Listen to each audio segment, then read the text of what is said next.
거래 비용 이론에 대한 기출문제를 분석해 봅시다. 페이지는 7페이지고 2021년 국가직 7급 문제입니다. 자, 4번 문제 봅시다.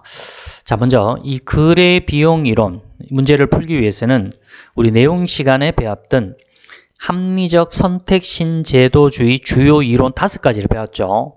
첫 번째가 던리비의 간청 형성 모형, 두 번째가 이제 거래 비용 이론, 그 다음에 이제 세 번째가 주인 대리인 이론, 네 번째가 게임 이론, 다섯 번째가 재산권 이론이 있는데 오늘은 여기서 거래 비용 이론에 관련된 기출문제를 분석하겠습니다. 자, 먼저 이 거래 비용 이론에 대한 문제를 풀기 위해서 우리 내용 시간에 배웠던 거 한번 요약을 해봅시다. 완전 경쟁 시장에서는 거래 비용이 발생하지 않는다라고 했죠. 근데 실제 이제 현실은 바로 이 시장 실패가 발생한다 했겠죠. 그래서 이 시장 실패가 발생하다 보니까 이런 시장 실패의 상황에서 누가 기회주의에 입각해서 행동할지 알 수 없다 했겠죠. 그러니까 누가 사기칠 수 있는 상황인지 알 수 없다는 이야기입니다. 그래서 따라서 이런 거래 안전장치가 필요한 바, 이러한 안전장치를 확립하는 데 드는 비용, 쓸데없이 들어가는 돈, 그게 바로 거래 비용이라 했습니다. 그러면 이런 거래 비용을 뭔가 제어하는데 시장이 효율적일까 아니면은 계층제가 효율적일까, 그거를 우리가 한번 생각해 봐야 된다겠습니다. 근데 이게 이제 시장은 아무래도 좀 불안하죠, 그죠? 시장이 아무래도 좀 불안합니다. 그러다 보니까 이제 거래 비용이 높을 수밖에 없죠. 거기에 들어가는 독립 변수가 5가지가 있는데 시장에서는 거래의 불확실성이 있고요. 그게 높고, 그리고 제한된 합리성도 높고, 그리고 거래 상대방의 기회주의적 어떤 행태가 또 높겠죠. 그리고 거래 대상의 자산 전속성, 이것도 높겠죠. 그리고 정보의 밀집성, 다시 말하면 정보의 비대칭성도 높을 겁니다. 이런 상황이 결국 시장의 거래 비용이 바로 올라갈 수밖에 없다는 이야기입니다. 그런데 이 거래 비용이 종속 변수로 가는 이런 시장보다는 기업의 어떤 내부 조직이라든가 위계 질서, 이게 바로 계층제죠. 이런 계층제가 바로 이 시장보다는 아무래도 그 기회주의 행동을 제어하는데 더 효율적인 수단이 된다고 이야기했습니다. 자, 예를 들어 현대에서 자동차를 만들어내는데 시장에 여러 군데 그 중소기업에서 부품을 조달받았다고 칩시다. 그럼 거기에 들어가는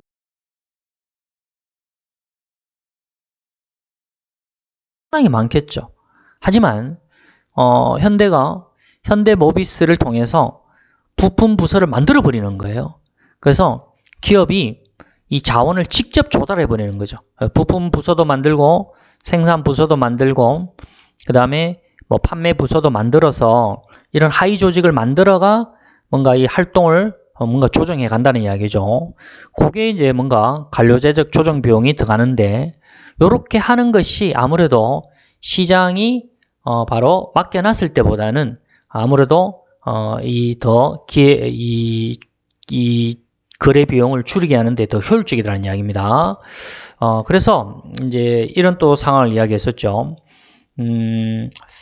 시장이 예를 들어 이런 거래 비용이 시장에 맡겨놨을 때 이런 거래 비용이 관료제적 조정 비용보다 컸을 때는 이렇게 된다 했겠죠.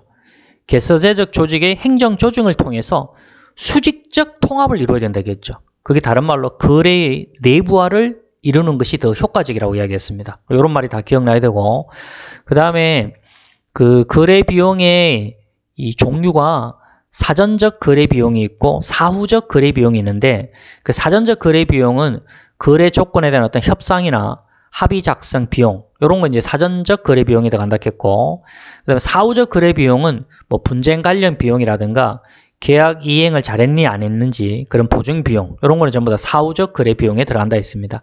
자, 이런 핵심 내용을 가지고 문제 한번 풀어봅시다. 자, 4번. 거래 비용 이론에 대한 설명을 옳지 않은 겁니다. 1번. 기회주의적 행동을 제어하는 데는 시장이 계층제보다 효율적인 수단, 뭐뭐보다 이런 말 잘 보았겠죠. 앞뒤를 바꿔치기 한다고. 시장이 계층제보다 효율적인 게 아니라 계층제가 시장보다 효율적이라고 이야기했었습니다. 그래서 답은 1번이 되겠고, 자, 나머지는 자 맞는 말인데 한번 봅시다. 2번, 거래 비용은 이 탐색 비용은 요거는 사전적 거래 비용이 들어가고, 거래 이행 및 감시 비용은 요거는 이제 사후적 거래 비용이 들어간다 했겠죠. 요것도 맞는 말이고. 그래서 3번은요. 시장의 자발적 교환 행위에 발생하는 거래 비용이 계층제의 조정 비용보다 크면 어떻게 된다 했겠어요? 바로 개서제적 조직의 행정 조직을 통한 수직적 통합을 이룬다 했겠죠. 그게 바로 내부화를 이룬다라고 했습니다. 이렇게 내부화하는 것이 효율적이다. 요것도 나오는 표현이죠. 그 다음에 4번. 거래 비용 이론은 조직이 생겨나고 일정한 구조를 가지는 이유를 조직 경제학적으로 설명하는 접근 방법이다. 자, 요것도 맞는 말이죠. 정답은 1번이 되고, 바로 오른쪽에 이제 7번. 이 사회적 자본하고요. 그리고 이제 거래 비용 간의 이제 관계. 요것도요, 최근에 자주 나오는 문제입니다. 자, 우리 사회적 자본은 내용 정리 시간에 많이 배웠다, 그죠? 구성원과 어떤 신뢰와 협력을 바탕으로 사회 문제를 공동으로 해결하는 현상. 그게 이제 사회적 자본인데, 그래서 제가 강조했던 게 이런 사회적 자본은 신뢰와 협력을 바탕으로 만들어진 거니까 거래 비용은 어떤 거예요? 그거는 불신이죠. 사기치려고 하는 거니까. 그러면 이런 사회적 비용, 사회적 자본은요, 아무래도 이제 이 불신으로 만들어진 그런 거래 비용을 감소시키는 그런 순기능이 있다고 이야기했습니다. 그 표현을 잘 이용을 했죠. 자, 1번을 보면 사회적 자본이 증가하면 제재력이 약화되는 역기능이 있다라고 했는데, 그렇지 않죠. 이 사회적 자본은 사회적 규범으로서 제재력을 가진다라고 이야기했었습니다. 근데 제재력이 약화되는 역기능이 있다 이렇게 말하면 되는 거죠. 그 다음에 타인에 대한 신뢰는 사회적 자본의 구성 요소가 아니죠. 신뢰는 사회적 자본의 구성 요소입니다. 그죠? 신뢰와 협력은 사회적 자본의 기본 요소입니다. 그 다음에 3번도 중요한 말이죠. 이 호혜주의라는 말, 이거 중요하죠. 그래서 이제 사회적 자본에서 기출해서 많이 나왔던 게 이 호혜주의 말 때문에 이 사회적 자본은 이기주의나 또는 대가 없는 무조건적인 그런 봉사가 아니랐겠죠. 다시 이야기합니다. 사회적 자본은 호혜주의입니다. 호혜주의. 그래서 이기주의도 아니고요. 그리고 무조건적인 그런 봉사도 아니다라고 했습니다. 호혜주의라고 이야기했습니다. 그래서 사회적 자본에 영향을 미치지 않는다 했는데 아니죠. 호혜주의는 영향을 미치는 겁니다. 이거 꼭 알아놓으세요.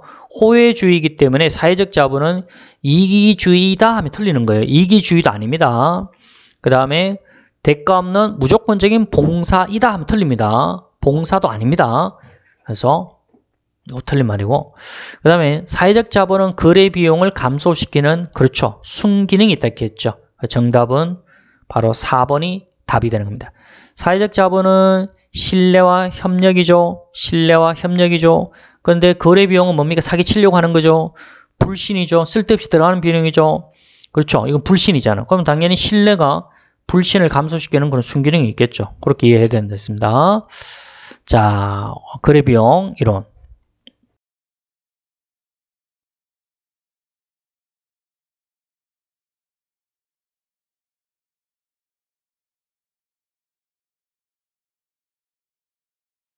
자, 거래 비용 이론 기출 두 번째 문제 봅시다. 페이지는 68페이지고 기출은 2023년 경찰 승진 문제입니다. 18번 문제 보시죠. 거래 비용 이론에 관한 설명으로 가장 적절하지 않은 것은 봅시다. 거래 비용 이론은 인간의 제한적 합리성이 아닌 합리성을 전제로 한다. 아니죠. 제한된 합리성을 전제로 한다 했겠죠. 그래서 이건 틀린 말이고 바로 답은 1번 나왔죠. 자, 나머지 2, 3, 4 확인합니다. 사전 거래 비용은 거래 계약을 위한 정보 취득 및 거래 협상 등에 들어가는 비용, 이게 사전 거래 비용이고, 사후 거래 비용은 이행 감시 비용을 말한다 했겠죠. 이거 맞는 말이죠. 그리고 자산의 특정성, 다른 말로 그 자산 전속성이라 했죠. 여러분, 이 자산 전속성이 그게 이제 사전적 의미는 어떤 자산이 특정한 거래 관계에 고착된 정도, 뭐 자산 이전이 힘든 정도, 그게 조금 어렵죠. 그럼 자산 전속성을 선생님 예시 내용 시간에 설명했던 거를 좀 생각해 보세요. 이 현대자동차가 어떤 부품 하나를 만드는 데 있어서 여러 중소기업 중에 그 부품을 이렇게 맡겼는데 A라는 중소기업이 우리나라에서 제일 이 부품을 잘 만드는 거예요. 그래서 굉장히 기술력이 탁월하다는 이야기죠. 그러면 이제 현대자동차는 어떻게 했어요? 중소기업 A를 이 부품을 바로 이 자동차에 잘 써야 되겠죠. 그죠? 그러면 이 중소기업 A를 선택할 수밖에 없는 겁니다. 그런데 이 중소기업 A가 이 부품은 우리 회사밖에 잘 만들 수밖에 없다라는 그런 어떤 이 우월한 의식에 빠져 있는 거예요. 그래서 이제 현대자동차에다가 막 부당한 요구를 하는 거예요. 그러면 이제 현대자동차는 자꾸 휘둘리겠죠. 거기에 쓸데없이 들어가는 바로 거래 비용이 또 들어가더란 이야기죠. 그래서 이 자산 전속성은 바로 이런 겁니다. 중소기업 A를 포기할 수가 없잖아요. 너무나 이 부품을 잘 만들기 때문에. 그래서 이제 자산 이전을 하려고 해도 못한다는 이야기입니다. 그래서 이런 거를 이해하셨다면은 자산 전속성, 자산 특정성이 높을수록 타인과의 거래가 어려워 거래 비용이 증가하는 경향이 있다. 이런 식으로 이해하겠습니다. 자, 그 다음에 거래 비용과 내부 관리 비용은 관료제의 내부 관리 비용을 말하죠. 이제 거래 비용이 있고 이제 내부 관리 비용이 있는데 이 거래 비용이 바로 후자보다 크면 어떻게 한다겠죠? 수직적 통합 전략, 다른 말로 내부화를 시켜야 된다 했습니다. 이 말이 중요하겠습니다. 맞는 말이죠. 정답은 1번이 답이 되겠습니다.